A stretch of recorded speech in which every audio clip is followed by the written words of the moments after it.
नमस्कार, मैं जयप्रकाश आचार्य फ्रॉम सरस्वती विद्या मंदिर पूर्णिया। अभी मैं 8th क्लास का फिजिक्स विषय के साथ उपस्थित हूँ। टॉपिक है फ्रिक्शन। कल छूट गया था। फ्रिक्शन अर्थात फ्लूइड में, अर्थात जो बह सका, जैसे कि गैस और लिक्विड यानी कि वाटर में और भी चीज़ें, ऑयल है, मिल्क है और घी है, ये सब लिक्विड है। गैस में जैसे कि एयर टू एयर, किसी भी चीज़ में, तो इसमें भी फ्रिक्शन होते हैं। उसको हम लोग आज समझेंगे। फ्रिक्शन जैसे फ्लूइड फ्रिक्शन के अंतर्गत मछलियाँ, फिशेस पानी में रहती है, चलती है। उसका आकार विशेष प्रकार का होता है जो पानी में चलने लायक सुविधाजनक होता है। उसी मिलता जुलता आकार का हम एरोप्लेन बनाए हैं जो हवा में चलती है और ऊपर ऊंचाई पर चलती है। तो यह हल्का हो और इसमें कम से कम फ्रिक्शन हो। ड्यूरेलुमिन एल्युमिनियम से बनी होते हैं, उससे बनाया जाता है उसके बॉडी को, ताकि हल्का भी हो और फ्रिक्शन भी कम हो और आसानी से हम चल सकें। जैसे देखिए, हवा इसको पीछे धकेलती है, ग्रेविटेशन फोर्स इसको नीचे की ओर खींचती है, फिर भी यह ऊपर की ओर होल्ड किया हुआ है फोर्स के चलते, और इसके मशीन उसको ऊपर उठाती है और विंग्स हवा जो है इसको पीछे धकेलती है। इसका जेट पीछे की ओर हवा धकेलती है और फोर्स के चलते यह आगे बढ़ पाता है। मछलियाँ इस तरह आगे बढ़ती है। नाव, ये चहर जिसमें कम पानी होते हैं, चहर लकड़ी बांस के बने होते हैं, इसको धकेल करके आगे बढ़ता है, या पतवाल से आगे बढ़ता है। पतवाल इसमें लगे रहते हैं। नाव, शिप में मशीन लगे रहते हैं, आगे बढ़ते हैं, या फिर पाल लगाया दिया जाता है, हवा के द्वारा ये आगे बढ़ता है। इस प्रकार फ्लूइड में भी फ्रिक्शन होती हैं और उसको कम करके हम आगे उस पर चलते हैं। फ्लूइड अर्थात वाटर और गैस। फ्रिक्शन को कौन कौन फैक्टर इफेक्ट करते हैं? सबसे ज़्यादा जो इफेक्टिव पार्ट है वह है सरफेस। दो सतहों के बीच में लगने वाला फोर्स को अपोज करता है मोशन को, इसको हम फ्रिक्शन कहते हैं। तो दो सतहों में के बीच लगने वाला फोर्स को फ्रिक्शन फोर्स कहते हैं। यह सरफेस सबसे ज़्यादा इफेक्टिव है। Air and water fluid friction है, ये भी सरफेस के चलते ही फ्रिक्शन लाता है। अब कुछ सवालों को समझें कि friction as a friend and foe, यह किस प्रकार दोस्त है और दुश्मन है।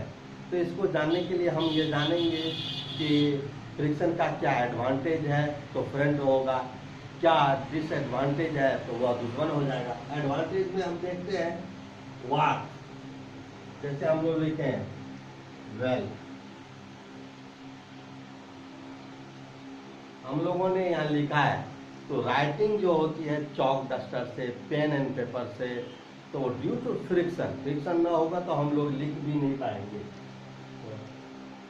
चलना, जैसे कि हम मूव करते हैं, जैसे चल रहे हैं, तो सड़क पर व्हीकल से सड़क पर चलते हैं, गाड़ियां सड़क पर चलती है ड्यू टू फ्रिक्शन। हम लोग सड़क पर चलते हैं ड्यू टू फ्रिक्शन। गाड़ियां चलती है फ्रिक्शन के चलते। एरोप्लेन उड़ता है फ्रिक्शन के चलते। तो बहुत सारी चीज है। वॉकिंग, राइटिंग, होल्ड, जैसे ये पकड़े हुए, तो फ्रिक्शन के चलते नहीं गिर रही है, ये भी पकड़े हुए फ्रिक्शन के चलते नहीं गिर रही है। यहाँ जो इसके या फ्रिक्शन के चलते नहीं गिर पा रही है। इसमें जो सिलाई है वह फ्रिक्शन के चलते नहीं छूट पा रही है। किसी चीज़ को हम बांधते हैं तो फ्रिक्शन के चलते वह बंधी रह जाती है। फ्रिक्शन नहीं होगा तो वह खुल करके गिर सकता है। तो फ्रिक्शन के एडवांटेज भी है। कटिंग, आजकल आयरन के स्टील जो काटे जाते हैं उसमें जो स्लाइड लगती है वह सैंड पेपर के होते हैं, उसमें फ्रिक्शन के चलते ही वह आयरन के स्टील को काटा जाता है। उसके बाद फ्रिक्शन हीट को प्रोड्यूस करता है, जैसे माचिस को जलाते ही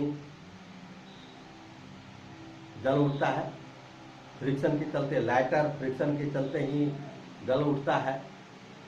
आगों का जो इन्वेंशन हुआ था, फायर का इन्वेंशन हुआ था, लकड़ियों को घिस करके ही अर्थात फ्रिक्शन रहने से आग का आविष्कार हुआ था या पहला आविष्कार था। इन्हीं सब शब्दों से हम समझ सकते हैं और जानकारियों से समझ सकते हैं फ्रिक्शन बहुत ही लाभकारक है। और कभी कभी या डिसएडवांटेज भी है, जैसे फ्रिक्शन के चलते कलम का निब जो है वह घिस जाता है, मशीन के पार्ट पुर्जे घिस जाते हैं, उसके बाद चप्पल जूते के सोल गिर जाते हैं, गाड़ी के टायर्स वेयर आउट हो जाते हैं। तो डिसएडवांटेज भी है, इसलिए friction is a necessary evil. कल हम लोगों ने समझा था, अभी भी हम लोगों ने समझा है। देखिए दूसरा क्वेश्चन है कि why sportsman use shoes with spikes, माने जूते में बहुत बड़े बड़े सोल क्यों लगे रहते हैं? क्योंकि जो स्पोर्ट्समैन होते हैं वह दौड़ते हैं, तो दौड़ने में सड़क और मैदान पर पकड़ बने रहे, तो फ्रिक्शन बने रहे, इसलिए शूज में स्पैकल्स होते हैं। कैरम बोर्ड में हम पाउडर को छिड़काव कर देते हैं, तो उससे कैरम बोर्ड का फ्रिक्शन घट जाता है और गोटियाँ सड़कती है। इस प्रकार हम एडवांटेज भी है, डिसएडवांटेज भी है फ्रिक्शन के। जैसे यहाँ पर यह देखिए, अलमीरा को हम एक जगह से दूसरी जगह ले जाना है, उठा करके ले जाने में कठिनाई है, उसमें स्टैटिक फ्रिक्शन बहुत ज़्यादा होता है, तो उसको बांस या किसी गोलाकार वस्तुओं पर पाइप पर सरका करके किसी तरह ले जाने में सुविधा होता है। इस तरह हम ले जा सकते हैं और इसको हम लोगों ने स्कूलों में प्रयोग भी किया है, बड़ा आसानी से चला जाता है। आइए कुछ ऑब्जेक्टिव क्वेश्चन को भी देखें। फ्रिक्शन ऑपोजिट द, क्या होगा यहाँ? मोशन। फ्रिक्शन मोशन को अपोज करता है। फ्रिक्शन डिपेंड्स ऑन, किस पर निर्भर करता है? नेचर ऑफ सरफेसेस, सतह के नेचर पर निर्भर करता है। Friction produce heat, powder reduce friction, sliding friction is lesser than static friction. Well, आज अगर ये पढ़ाई आपको पसंद आई हो तो चैनल को सब्सक्राइब करेंगे। Thank you. बेल आइकन को दबाना ना भूलें।